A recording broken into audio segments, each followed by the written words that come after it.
बिस्मिल्लाहिर्रहमानिर्रहीम। अस्सलाम वालेकुम। उर्दू फन टीवी में खुशामदीद। प्यारे दोस्तों, एबटाबाद की एक खातून ने बर वक्त हिम्मत दिखाई और नौजवान की जमकर पटाई की। जी हाँ दोस्तों, एबटाबाद की एक खातून ने चलते हुए हरासा करने वाले एक लड़के को ना बख्शा और तंग करके तेजी से जाने वाले एक लड़के को भाग के पकड़कर थप्पड़ मारा, लातें भी मारी। इस नौजवान की शामत आई और वाकया की सीसीटीवी फुटेजेस भी सामने आ गई हैं। फुटेजेस में देखा जा सकता है कि खातून ने नौजवान को भागकर पकड़ा और बीच बाजार में थप्पड़ मारे और लात भी मारी। खातून की जानब से नौजवान की पिटाई देखकर बाजार में लोग इकट्ठे हो गए। दोस्तों, इस खातून की हिम्मत और बहादुरी को लोग अप्रिशिएट कर रहे हैं।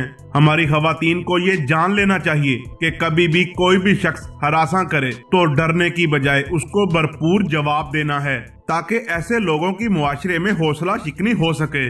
डरने की वजह से ऐसे लोगों के हौसले बढ़ते हैं और मुआशरे में बिगाड़ और बढ़ता है। इसलिए मुआशरे में इस बिगाड़ को खत्म करने के लिए ये बहुत जरूरी है कि खवातीन डर को खत्म करें और ऐसे लोगों का हिम्मत और जुर्रत के साथ सामना करें। उम्मीद करता हूँ ये वीडियो आपको पसंद आई होगी। वीडियो अच्छी लगे तो लाइक एंड शेयर जरूर कीजिएगा। मिलते हैं अगली वीडियो में, तब तक के लिए अल्लाह हाफिज।